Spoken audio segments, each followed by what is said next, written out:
हिंदी साहित्य में मिलती जुलती रचनाएं, एक पार्ट हम इसका पढ़ चुके हैं। जो मिलती जुलती रचनाएं होती हैं ये बिल्कुल देखने में पढ़ने में एक जैसी लगती हैं या फिर एक ही नाम से होती हैं, लेकिन ये अलग अलग लेखक के द्वारा लिखी गई हैं। तो इसलिए ये क्लास आपके लिए बहुत ही ज़्यादा इम्पोर्टेंट है और पूरी ज़रूर देख लेना, क्योंकि इसमें सारी नई रचनाएं हैं। एक क्लास हम पहले करवा चुके हैं, उसको भी ज़रूर देख लेना। उसकी लिंक मैं इसके डिस्क्रिप्शन बॉक्स में डाल दूँगी, कमेंट बॉक्स में डाल दूँगी। तो चलते हैं यहाँ पर हम अभी शुरू करते हैं। आप क्लास पूरी देखना, पसंद आए तो लाइक ज़रूर करना, सब्सक्राइब कर लेना चैनल को जो भी बच्चे नए हैं, और शेयर कर दीजिए। सबसे पहले यहाँ पर पागल हाथी। पागल हाथी एक लघु कथा है जो कि प्रेमचंद के द्वारा लिखी गई थी। ठीक है, पागल हाथी लघु कथा है, प्रेमचंद के द्वारा लिखी गई। शह और मात ये उपन्यास है जो कि राजेंद्र यादव के द्वारा लिखा गया है। शह ये मात, यहाँ पर शह और मात, शह ये मात, ठीक है, शह ये मात ये नाटक है। और ये नाटक किसका है? तो ये है ब्रज मोहन सिंह का। सह ये मात नाटक है ब्रज मोहन सिंह का। सह और मात उपन्यास है राजेंद्र यादव का। अच्छे से नोट कर लेना कहीं पर इनको। धूप के धान ये काव्य किसका है? तो ये है गिरजा कुमार माथुर जी का। ठीक है, धूप के धान काव्य किसका है? तो गिरजा कुमार माथुर का है। इसके अलावा धूप की उंगलियों के निशान, ठीक है, धूप के धान किसका था? गिरजा कुमार माथुर। और धूप की उंगलियों के निशान ये कथा संग्रह है जो कि महीप सिंह का है। ठीक है, कथा संग्रह किसका है? ये महीप सिंह का है। धूप कोठरी के आईने में खड़ी है ये काव्य है, काव्य संग्रह, ये शमशेर बहादुर सिंह का है। ठीक है, शमशेर बहादुर सिंह का है। धूप कोठरी के आईने में खड़ी है। और सीढ़ियों पर धूप, सीढ़ियों में धूप, सीढ़ियों पर धूप ये काव्य किसका है? तो ये रघुवीर साहे का है। दूबधान, ठीक है, दूबधान ये काव्य है अनामिका का। ठीक है, अनामिका जो लेखिका हैं उनका है दूबधान नाम से। दूबधान काव्य अनामिका। दूबधान जो कहानी है, ठीक है, ये विधाएं साथ में लिखी हुई हैं, इनको जरूर अच्छे से देख लेना। दूबधान कहानी किसकी है? तो ये ऊषा करण खान की है। राग विराग, राग विराग नाम से कहानी लिखी है हरिशंकर परसाई जी ने। और राग विराग नाम से निराला की कविताओं का संग्रह किसने किया है? तो ये किया है रामविलास शर्मा ने। आप जानते हैं कि जो रामविलास शर्मा है ये एक आलोचक थे, और आलोचक भी कैसे मार्क्सवाद का प्रभाव था इनके ऊपर, मार्क्सवादी आलोचक माने जाते हैं ये। और राग विराग इन्होंने निराला की कविताओं का संग्रह किया है। आगे देखते हैं धरती। धरती काव्य किसका है? तो ये है त्रिलोचन का, धरती नाम से। और धरती उपन्यास किसका है? तो ये है भैरव प्रसाद गुप्त का। वसीयत नाम से नाटक लिखा है भगवती चरण वर्मा जी ने। और वसीयत नाटक लिखा है किसने? वसीयत दोनों ने नाटक ही लिखा है, ये ध्यान रखना, भगवती चरण वर्मा और नाग बोडस ने लिखा है। ठीक है, वसीयत किसका है? नाग बोडस और भगवती चरण वर्मा। गुलाम बादशाह, गुलाम बादशाह ये उपन्यास है किसका? रूप सिंह चंदेल का। गुलाम बादशाह नाम से उपन्यास किसने लिखा है? तो रूप सिंह चंदेल ने लिखा है। बादशाह गुलाम बेगम, बादशाह गुलाम बेगम ये किसका नाटक है? ये नाटक है किसका? गिरिराज किशोर जी का नाटक है, बादशाह गुलाम बेगम। गुनाहों का देवता उपन्यास है धर्मवीर भारती जी का। देवताओं के गुनाह यानी कि देवता के गुनाह ये उपन्यास किसका है? तो देवेश ठाकुर का है। ये अच्छी बात है कि देवता के गुनाह बताने वाला कौन है? तो ये भी देव ही है। ठीक है, देवताओं के गुनाह देव, देवेश ठाकुर, यहाँ ध्यान रखना है। और दोनों के दोनों ही उपन्यास हैं, गुनाहों का देवता और देवता के गुनाह, दोनों। बस देखने में जब एक जगह हमारा पेपर में दिख जाएगा ना, तो हम दिमाग में हमारे में एक ही आएगा, दूसरा नहीं आएगा, इसलिए अच्छे से इनको याद करना बहुत ज़रूरी है। तीसरा हाथी ये नाटक किसका है? तो रमेश बख्शी का नाटक है। अगर आपको क्लास अच्छी लग रही है, मेहनत से बनाई है बहुत ज़्यादा, तो आप चैनल को सब्सक्राइब जरूर कर लेना सभी बच्चे। ठीक है, बहुत अच्छी अच्छी जो क्लासेस हैं वो यहाँ पर प्रोवाइड कराई जा रही हैं आपको टीजीटी पीजीटी के लिए, यूजीसी नेट के लिए, है ना, कोई भी अगर आप एग्ज़ाम दे रहे हो तो उन सब के लिए। अंधों का हाथी ये नाटक है किसका? शरद जोशी का नाटक है अंधों का हाथी। पंचवटी, ये पंचवटी नाम से जो काव्य लिखा है वो मैत्री शरण गुप्त ने लिखा है। और पंचवटी प्रसंग, इन्होंने केवल प्रसंग इसमें जोड़ दिया है, और ये किसका है? तो निराला जी का है। उपसंहार, उपसंहार ये उपन्यास है किसका? योगेश गुप्त का उपन्यास है। ठीक है, उपसंहार नाम से जो उपन्यास है वो योगेश गुप्त का है। और उपसंहार उपन्यास ये भी उपन्यास है, ये किसका है? तो ये काशीनाथ सिंह का है। ठीक है, उपसंहार उपन्यास काशीनाथ सिंह का है। अभी हमने ऊपर देखा था गुलाम बादशाह बेगम, और यहाँ पर है गुलाम बादशाह, ये नाटक किसका है? तो नंद किशोर आचार्य का नाटक है। ठीक है, ये थोड़ा सा अलग अलग हो गए हैं, लेकिन गुलाम बादशाह नाटक है नंद किशोर आचार्य जी का। मुक्तिपथ उपन्यास किसका है? तो ये ईला चंद्र जोशी का उपन्यास है मुक्तिपथ। और मुक्तिपथ उपन्यास किसका है? अभय मौर्य का भी है। ईला चंद्र जोशी का बहुत ज़्यादा बार पूछा जाता है ना, क्योंकि वो थोड़ा सा फेमस है, प्रसिद्ध ज़्यादा है। और मुक्तिपथ उपन्यास अभय मौर्य का है। ये भी आजकल आप जानते हैं जो ट्रेंड है पेपर का, वो नए नए जो प्रश्न है वो ज़्यादातर पूछे जा रहे हैं। मुक्तिपथ इस नाम से, मुक्ति पर्व वो मुक्ति पथ है और ये मुक्ति पर्व है।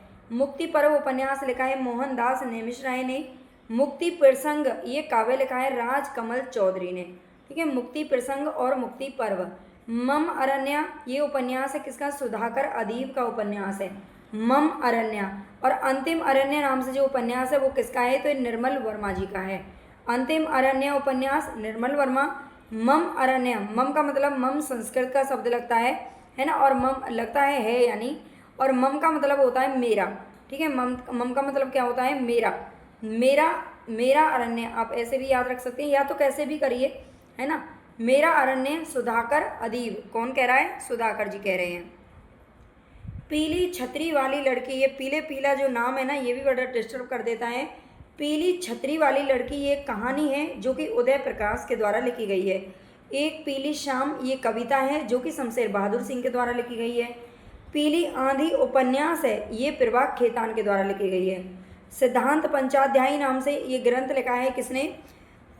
नंददास ने। सिद्धांत पंचाध्यायी और रास पंचाध्यायी दोनों ग्रंथ हैं इनके। आगे है इदन्नम। इदन्नम उपन्यास है किसका? मैत्रेयी पुष्पा का। ठीक है, इदन्नम उपन्यास मैत्रेयी पुष्पा का है। और इदन्नम नाम से एक काव्य भी लिखा है किसने? भवानी प्रसाद मिश्र जी ने।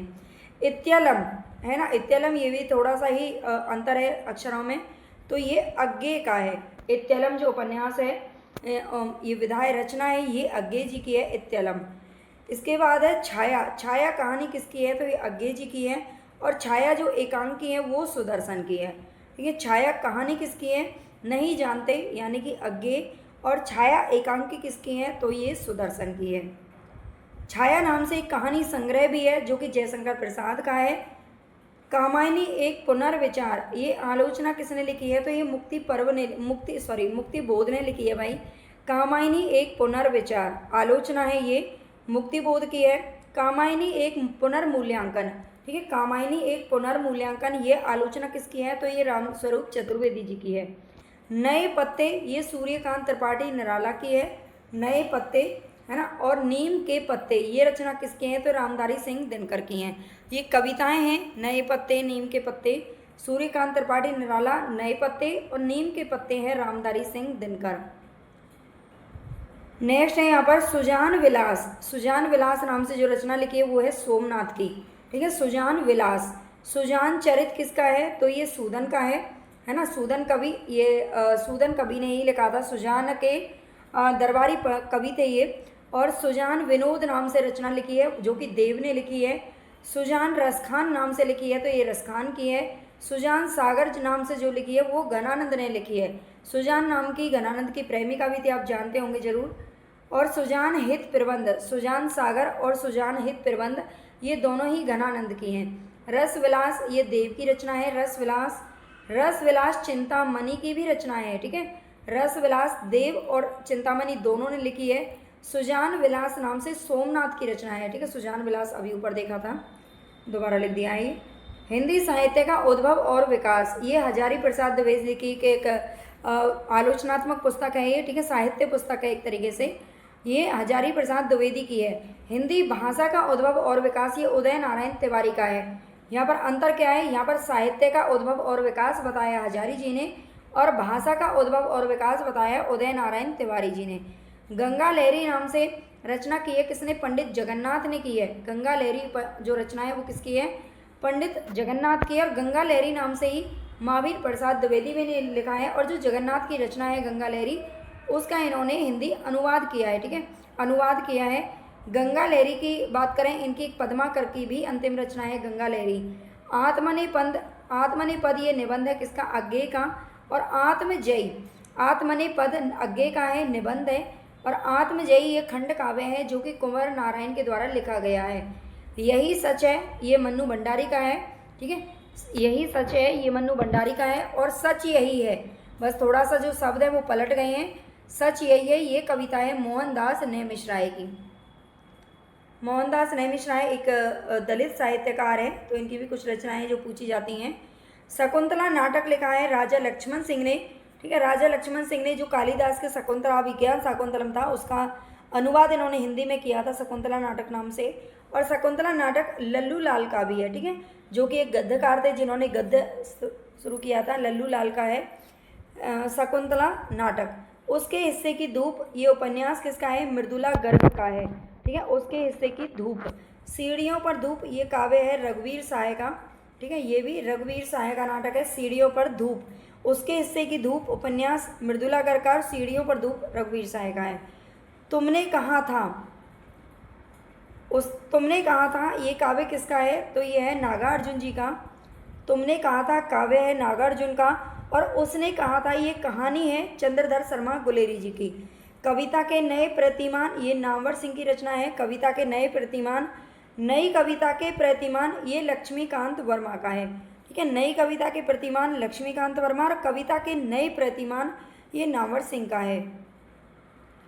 ये बड़ी ही कन्फ्यूजन करने वाली क्लास है। अगर ये क्लास आपको अच्छी लगे तो कमेंट में ज़रूर अपना फीडबैक देना सभी बच्चे। ठीक है, बताना आपको क्लास कैसी लगी है। काव्य अनुशासन ये हेमचंद्र की रचना है। ठीक है, काव्य अनुशासन हेमचंद्र की रचना है। शब्दानुशासन ये भी हेमचंद्र की रचना है। हिंदी शब्दानुशासन ये किशोरीदास वाजपेयी की रचना है, हिंदी शब्दानुशासन। साहित्य देवता ये निबंध है किसका? माखनलाल चतुर्वेदी जी का निबंध है। ठीक है, साहित्य देवता जो निबंध है वो किसका है? तो ये माखनलाल चतुर्वेदी जी का है। समय देवता ये कविता है किसकी? नरेश मेहता जी की। समय देवता नाम से जो कविता है वो नरेश मेहता की है। समय के पाँव, समय के पाँव ये रेखा चित्र है किसका? माखनलाल चतुर्वेदी जी का। काव्य कल्पद्रुम सेनापति की रचना है। कवि कल्पद्रुम रामदास की रचना है। कवि कुल कंठावरण ये दूल्हा कवि की रचना है। और कवि कुल कल्पतरु ये चिंतामणि की रचना है। ठीक है, बिल्कुल देखने में एक जैसी लगती हैं। जब हमारे एक रचना अच्छे से याद हो जाती है ना, तो बाकी की जब रचनाएं आती हैं तो हम उसे उसी से जोड़ लेते हैं। बिल्कुल ऐसा लगता है कि हाँ हमने यही तो पढ़ी है। तो थोड़ा ध्यान देने की ज़रूरत होती है इन पर। ध्रुव चरित्र नाम से रचना परमानंद दास ने भी लिखी है और ध्रुव चरित्र नाम से ये जो रचना है वो मलूक दास की भी है। ठीक है, ध्रुव चरित्र परमानंद दास, ध्रुव चरित्र मलूक दास और ध्रुव चरित्र नाम से जो रचना है ध्रुव चरित्र ये एक और है, ये किसकी है? ध्रुव चरित्र नाम से नरोत्तम दास की भी रचना है ये। ठीक है, ये परमानंद दास ध्रुव चरित्र नाम से ये नरोत्तम दास की भी रचना है, थोड़ा ध्यान रखना इसको भी। ध्रुव चरित्र और इनकी और भी है एक दो रचना, विचार लीला विचार माला इनकी रचना है नरोत्तम दास। युगपथ की अगर बात करें तो युगपथ ये सुमित्रानंदन पंत जी की रचना है। युगपथ, युगांत भी सुमित्रानंदन पंत की है। ठीक है, और एक और इनकी युगवाणी, युगवाणी भी किसकी है? सुमित्रानंदन पंत की है। स्वर्गीय वीणा ये श्रीधर पाठक की रचना है, स्वर्गीय वीणा। और वीणा नाम से लिखा है सुमित्रानंदन पंत ने। ठीक है, स्वर्गीय वीणा किसने देखी है? श्रीधर पाठक ने। और वीणा खाली वीणा से ही काम चला लेते हैं कौन? सुमित्रानंदन पंत। युगधारा ये सोहनलाल द्विवेदी की भी है। युगधारा नाम से जो रचना है वो सोहनलाल द्विवेदी की है। और युगधारा नागा अर्जुन की भी रचना है। युग की गंगा ये केदारनाथ अग्रवाल की है। और युग चरण माखनलाल चतुर्वेदी जी की है। और युगवाणी किसकी है? तो ये सुमित्रानंदन पंत की भी है, जो अभी हमने बताया था। ठीक है, ये युगवाणी सुमित्रानंदन पंत की रचना है। इससे पहले जो मैंने पाठ करवाया था वो भी बहुत ही ज़्यादा बच्चों के द्वारा सपोर्ट भी किया गया है, उसे बड़ा ही प्यार दिया गया है ना। उसकी जो लिंक है वो मैं इसके कमेंट बॉक्स में डाल दूँगी, उसको देख लेना। नहीं तो एक दिन में मैं फिर दोबारा से उसको करवा दूँगी, तो ज़रूर उनको भी देख लीजिएगा आप लोग, है ना। उसमें भी मिल जाएगी, प्ले लिस्ट में भी। तो अगर इसी तरह से आपको तैयारी करनी है और बहुत अच्छे से अच्छी जो क्वेश्चंस हैं वो आपको चाहिए तो आप चैनल को ज़रूर सब्सक्राइब कर लेना। इनकी सबकी अगर आपको पीडीएफ चाहिए तो आप टेलीग्राम चैनल ज्वाइन कर लीजिए ना। और एप्लीकेशन पर हिंदी साहित्य के 2000 प्रश्न हैं उसमें, और बहुत जल्दी ये सारे प्रश्न की जो पीडीएफ है वो वहीं पर ऐड हो जाएगी, तो आप उसे चाहें तो ले सकते हैं केवल और केवल 41 रुपये में। ओके, धन्यवाद। और चलते हैं हम अपनी ड्यूटी में माने। अपराजिता, सबसे पहले ये काव्य है अपराजिता, और ध्यान दीजिए यहाँ पर अपराजिता के नाम से उपन्यास भी है। ठीक है, उपन्यास किसका है, तो ये चतुरसेन शास्त्री जी का है। और अपराजिता जो काव्य संग्रह है ये किसका है, काव्य है, तो रामेश्वर शुक्ल अंचल जी का है। तो रामेश्वर शुक्ल अंचल काव्य लिखते हैं अपराजिता नाम से, चतुरसेन शास्त्री उपन्यास लिखते हैं अपराजिता नाम से। नीली झील नामक एक कहानी भी है जो कि कमलेश्वर की है। ठीक है, नीली झील, नीली झील में क्या होता है, कमल खिलते हैं, यानी कि नीली झील कहानी है कमलेश्वर की। ठीक है, ये कमल खिलने की कहानी है। और नीली झील एकांकी किसकी है, तो ये धर्मवीर भारती जी की है। ठीक है, नीली झील नामक जो एकांकी है वो धर्मवीर भारती की है। तो थोड़ा अच्छे से इनको याद कर लेना है ना, नोट कर लेना कहीं पर, या फिर पीडीएफ वगैरह चाहिए तो आप मुझे बता देना। अर्धनारीश्वर ये उपन्यास है किसका, विष्णु प्रभाकर जी का। अर्धनारीश्वर नाम से उपन्यास किसने लिखा है, तो विष्णु प्रभाकर जी ने लिखा है। और अर्धनारीश्वर नाम से जो निबंध लिखा है वो दिनकर जी ने लिखा है। ठीक है, अर्धनारीश्वर उपन्यास लिखा है विष्णु प्रभाकर ने, और अर्धनारीश्वर नाम से निबंध लिखा है दिनकर जी ने। एक पति के नोट्स ये उपन्यास है, और एक पत्नी के नोट्स, दोनों ही उपन्यास है। ठीक है, बस थोड़ा सा डिफरेंट है। और ये महेंद्र भल्ला का है, पति के नोट्स ये महेंद्र भल्ला ने लिखे हैं, और ममता कालिया लिखती हैं एक पत्नी के नोट्स। एक कस्बे के नोट्स, देखो मिलता जुलता है पति पत्नी और कस्बा। एक कस्बे के नोट्स ये उपन्यास किसका है, नीलेश रघुवंशी का है। त्रिशंकु, त्रिशंकु नाम का कथा संग्रह ये मन्नू भंडारी जी का है। और त्रिशंकु नामक नाटक है ब्रज मोहन सिंह का। ठीक है, त्रिशंकु ये नाटक किसका है, तो ब्रज मोहन सिंह का है।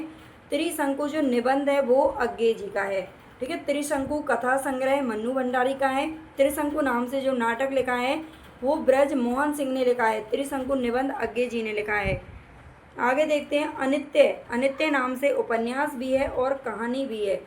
अनित्य जो उपन्यास है ये मृदुला गर्ग का है, और अनित्य जो कहानी है ये बदी उज्जमा के द्वारा लिखी गई है। पंच परमेश्वर कहानी बहुत पुराने समय से हम पढ़ते आ रहे हैं। पंच परमेश्वर, पंच परमेश्वर नाम से कहानी, दोनों ही कहानी है, ये ध्यान रखना, प्रेमचंद की और रांगे राघव जी की। ठीक है, रांगे राघव ने भी लिखी है इसी नाम से। झूठा सच, झूठा सच ये उपन्यास है, और जो कि लिखा है यशपाल जी ने। ठीक है, झूठा सच उपन्यास किसका है, यशपाल जी का है। और झूठ सच वो झूठा सच है, और ये झूठ सच है। ठीक है, ये झूठ सच है, तो थोड़ा ध्यान दीजिए। ये निबंध है सियाराम शरण गुप्त का। ठीक है, सियाराम शरण गुप्त का झूठ सच नामक निबंध है। काली आंधी ये उपन्यास है कमलेश्वर का। और पीली आंधी उपन्यास है प्रवाक खेतान जी का। ठीक है, काली आंधी कमलेश्वर, क से कमलेश्वर, और पीली आंधी प से प्रवाक खेतान, ऐसे भी आप याद रख सकते हो, बहुत ईजी है याद करना। द्रौपदी, देखो द्रौपदी नाम की 3 रचनाएं आपको दिख रही हैं। द्रौपदी प्रबंध काव्य लिखा है नरेंद्र शर्मा जी ने। द्रौपदी उपन्यास लिखा है प्रतिभा राय ने। और द्रौपदी नामक जो नाटक है वो लिखा है सुरेंद्र वर्मा ने। ठीक है, नाटक किसका है, सुरेंद्र वर्मा का है। उपन्यास प्रतिभा राय, और प्रबंध काव्य है नरेंद्र शर्मा। बांधो ना नाव इस ठाव ये उपन्यास किसका है, उपेंद्र नाथ अस्क का है। ठीक है, बांधो ना नाव इस ठाव, इसमें ठाव है, केवल ठाव तक लिखा हुआ है, अस्क जी है ना, बंधु वो नहीं लिख पाए। और बांधो ना नाव इस ठाव बंधु, बंधु लिखा हुआ है, जिसमें वो निराला जी का काव्य है। ठीक है, निराला जी का काव्य है, थोड़ा ध्यान देना। आगे चलते हैं। अगर आपको क्लास अच्छी लग रही है और इसी तरह की क्लासेस इसी तरह से आप तैयारी करना चाहते हैं फटाफट फास्ट रिवीजन के साथ, तो चैनल को सब्सक्राइब जरूर कर लेना और लाइक कर देना वीडियो को। ठीक है, और अपने दोस्तों के साथ में शेयर जरूर करना। सन्यासी, ये सन्यासी उपन्यास है किसका, तो ईला चंद्र जोशी का है। ठीक है, सन्यासी उपन्यास है ईला चंद्र जोशी का। सन्यासी नाम से नाटक किसने लिखा है, तो लक्ष्मी नारायण मिश्र ने लिखा है। ठीक है, सन्यासी नामक जो नाटक है ये लक्ष्मी नारायण मिश्र का है। मिश्र और लाल इन दोनों में डिफरेंस है। लक्ष्मी नारायण मिश्र का है सन्यासी। युवा सन्यासी किसका है, तो ये नाटक है कैलाश वाजपेयी जी का। उर्वशी नामक जो काव्य है ये जयशंकर प्रसाद का है, 1909 ईस्वी में ये आया था। और उर्वशी नामक जो काव्य है संग्रह है ये दिनकर जी का है, 1961 ईस्वी में आया था, है ना। इनके प्रकाशन वर्ष अलग अलग हैं। रश्मि नामक जो काव्य है वो किसका है, तो रश्मि नामक काव्य महादेवी वर्मा ने लिखा है। रश्मि, निहार, नीरजा, ठीक है। और रश्मि रथी नाम से काव्य लिखा है दिनकर जी ने। ठीक है, रश्मि रथी किसने लिखा है, दिनकर जी ने लिखा है। पिता नामक कहानी लिखी है ज्ञान रंजन ने, और पिता नामक जो कहानी है वो भी लिखी है, कहानी ही लिखी है महीप सिंह ने भी। ठीक है, ज्ञान रंजन और महीप सिंह दोनों ने ही पिता नामक कहानी लिखी है। और पिता नामक जो कहानी है, पिता नाम से कई रचनाएं की गई थी। पिता नामक एक और कहानी लिखी है धीरेन्द्र अस्थाना जी ने। ठीक है, सभी को एक जगह पर आप नोट कर लेंगे और बार बार पढ़ेंगे तो याद हो जाएंगे। केवल पिता, ये कहानी किसकी है? तो सेवाराम यात्री ने लिखी है। केवल पिता है ना, अगर मैं सेवा करूँगा तो केवल अपने पिता की करूँगा, वरना किसी की नहीं करूँगा। पिता दर पिता, ये भी कहानी है, ये रमेश बख्शी की है। सबसे बड़ी बात यह है कि जितनी भी पिता नाम शीर्षक से कहानियाँ रचनाएं हुई हैं वो सारी की सारी कहानियाँ हैं, है ना। तो विधाओं में तो आपको दिक्कत नहीं होगी, बस इनके नाम याद रख लेना। केवल पिता की ही सेवा करना चाहते हैं। ठीक है, सेवाराम यात्री और पिता दर पिता, ये किसका है? रमेश बख्शी का है। दीप शिखा नामक जो काव्य है वो महादेवी वर्मा का है। और दीप शिखा नाम से नाटक लिखा गया है जो कि रेवती शरण शर्मा जी ने लिखा है। ठीक है, रेवती शरण शर्मा का है दीप शिखा नाटक। दीप शिखा महादेवी वर्मा का तो आप जानते होंगे, दूसरा याद कर लेना। कलम का जादूगर, ये रामवृक्ष बेनीपुरी की रचना है। ठीक है, कलम का जादूगर और रामवृक्ष बेनीपुरी की रचना है। और कलम का सिपाही किसे कहा जाता है? तो ये मुंशी प्रेमचंद को कहा जाता है। हालांकि ये जो रचना है वो अमृत राय की है, जो कि इनके बेटे थे। ठीक है, अमृत राय की ये रचना है कलम का सिपाही। कलम का मजदूर जो रचना है वो है मदन गोपाल की। यहाँ पर अमृत राय ही आना चाहिए था, है ना। भाषा का जादूगर किसे कहा जाता है? तो इस शिव पूजन साहे को कहा जाता है। भाषा का जादूगर ये किसका है? तो शिव पूजन साहे का। बिंब का जादूगर कहते हैं किसको? केदारनाथ सिंह को, यानी कि इनकी रचनाएं हैं ये। शब्दों का जादूगर कहा जाता है कमलेश्वर को। हिंदी का एडिसन कहते हैं प्रताप नारायण मिश्र को। ये उपनाम भी होते हैं बहुत सारे जो हमें याद रखने होते हैं। हिंदी का पैरी कहा जाता है पुरुषोत्तम दास टंडन जी को। हिंदी का स्टील कहा जाता है बालकृष्ण भट्ट को। हिंदी का स्टील भी कहा जाता है और हिंदी का माउंटेन भी इन्हीं को कहा जाता है। उपन्यास सम्राट के नाम से प्रेमचंद को जाना जाता है। कवि सम्राट के नाम से अयोध्या सिंह उपाध्याय को जाना जाता है। आधुनिक कबीर की संज्ञा दी गई है नागार्जुन को, जो कि प्रगतिवादी कवि थे नागार्जुन। आधुनिक तुलसी कहा जाता है मैथिली शरण गुप्त को। आधुनिक सूरदास के नाम से जाना जाता है अयोध्या सिंह उपाध्याय को। रूपकों का बादशाह कहा जाता है, एक सेकंड, रूपकों का बादशाह किसे कहा जाता है? तो ये तुलसीदास को कहते हैं। ठीक है, रूपकों का बादशाह है तुलसीदास। अनुप्रास का बादशाह है तुलसीदास। उत्प्रेक्षाओं का बादशाह तुलसीदास। हिंदी का जातीय कवि भी कहा जाता है तुलसीदास। ठीक है, हिंदी का जातीय कवि तुलसीदास को कहा जाता है। और हिंदू जाति का प्रतिनिधि कवि अगर पूछ लिया जाए तो भूषणकार, ये तो हमारा अगला ही है ना। नेक्स्ट वाले की तरफ ध्यान नहीं गया मेरा। हिंदू जाति का प्रतिनिधि कवि भूषण को कहा जाता है। विश्व का प्रथम शोक गीत कौन सा है? तो ये सरोज स्मृति है, जो कि निराला जी का है। विश्व का दूसरा शोक गीत मिट्टी की बारात है, जो कि शिव मंगल सिंह सुमन का है। ठीक है, मिट्टी की बारात किसका है? शिव मंगल सिंह सुमन का है।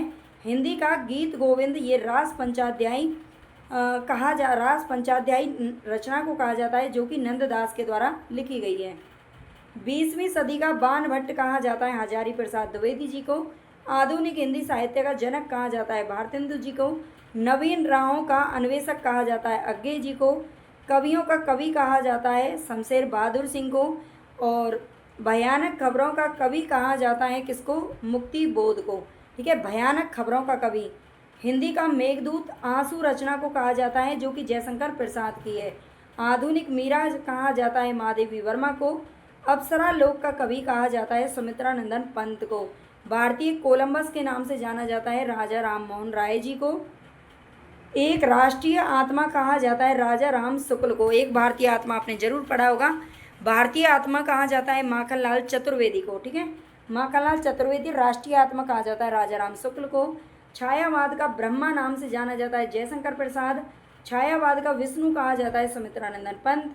और छायावाद का महेश, ये कहा जाता है निराला जी को, है ना। आप जानते हैं जो शिवशंकर जी थे वो बिल्कुल निराले थे, है ना। कलयुग का कन्हैया कहा जाता है भारतेंदु हरिश्चंद्र को। कली काल का सर्वज्ञ कहा जाता है हेमचंद्र को। कल्पना का कवि कहा जाता है सुमित्रा नंदन पंत को। अमृत की वर्षा करने वाला कवि कहा जाता है रसखान को। और गजल सम्राट के नाम से जाना जाता है दुष्यंत कुमार को। अपभ्रंश का भवभूति कहा जाता है पुष्पदंत को। अपभ्रंश का वाल्मीकि कहा जाता है स्वयंभू को। अपभ्रंश का वाल्मीकि और इनको व्यास भी कहा जाता है। अपभ्रंश का व्यास और वाल्मीकि कहा जाता है। स्वयंभू को मैथिल कोकिल की उपाधि दी गई है। विद्यापति को हिंदी साहित्य का सेंटा क्लॉज कहा जाता है। रामचंद्र शुक्ल को। ठीक है, तो यहाँ पर हमारी ये क्लास खत्म होती है। उम्मीद है आपके लिए काफ़ी यूज़फुल रहेगी। अगर आपको पसंद आई हो तो लाइक ज़रूर कर देना और कमेंट में आप अपना फीडबैक मुझे ज़रूर दिया करें। सब्सक्राइब कर लेना जो भी भाई बहन नए हैं और शेयर कर देना। धन्यवाद।